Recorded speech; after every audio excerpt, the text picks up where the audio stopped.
ભાઈઓ, રામનો પ્રસાદ લીધા સિવાય ન જવાય. આમ કહી બાપા એક સુંડલામાંથી બબે લાડવા અને એક સુંડલામાંથી મુઠ્ઠીભરી ગાંઠિયા આપે છે. 150 સવારોને એ પ્રમાણે એક સુંડલામાંથી લાડવા અને ગાંઠિયા આપ્યા, છતાં સુંડલામાં તો હજુ લાડવા અને ગાંઠિયા ભર્યા છે. આ ચમત્કાર જોઈ એક સવાર મારતે ઘોડે પાછો ફરે છે.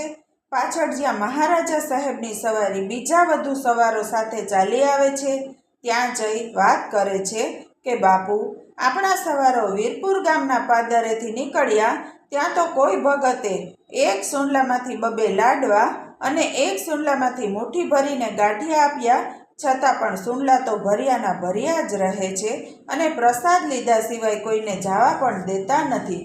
આ વાત સાંભળી મહારાજા સાહેબ આશ્ચર્ય પામ્યા અને આવેલ સવારને કહ્યું કે તારી કંઈક ભૂલ થતી લાગે છે, પાછો ચાલ મારી સાથે.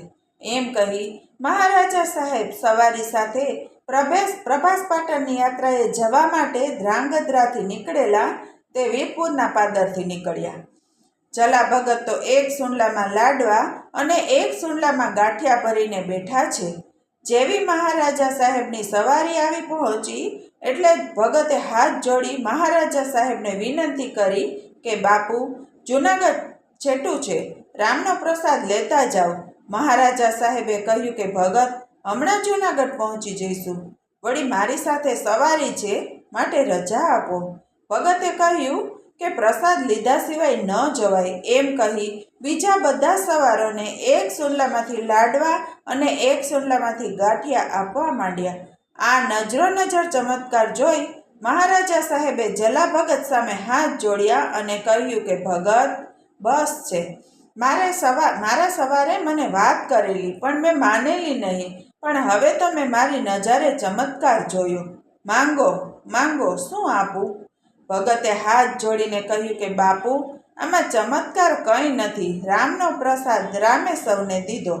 પણ મહારાજા સાહેબે ફરી વિનંતી કરી કે ભગત, એ બધું સાચું છે, રામનો પ્રસાદ છે, પણ તમારી ઈચ્છા પડે તે માંગો, હું તમને આપ્યા સિવાય અહીંથી હવે જવાનો નથી.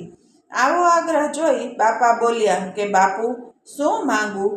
રામનો પ્રતાપ છે, બધાને રોટલો આપું છું, પણ ઘંટીનો દળેલો લોટ પૂરો થતો નથી, દરણા દળાવવા પડે છે, માટે તમારા રાજમાં સારા પથ્થરની ખાણો છે, તે સારા ઘંટ થાય તેવા પથ્થરો કઢાવીને મોકલો.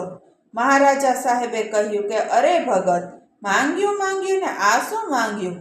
કંઈ ગામ ગરાસ માંગવો હતો ને? હજી પણ માંગો, જે માંગો તે આપું. મારા રાજમાં જગ્યા બાંધો, ગિરાસ કાઢી આપું. ભગતે હાથ જોડ્યા, બાપુ, અમને સાધુ સંતને ગામે ગરાસ ના હોય, ધરતીના ધણી ના થવાય, અમે તો રામનું ભજન કરીએ અને રામ આપે તે ટુકડો સૌને દઈએ.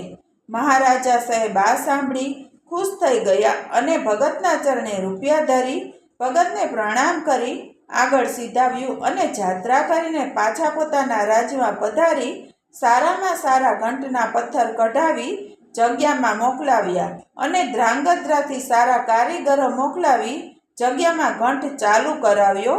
જે ઘંટ બળદથી ચાલે અને રોજનું 15 મણ દરણું દળાય, એ ઘંટ જગ્યામાં આજે પણ મોજૂદ છે.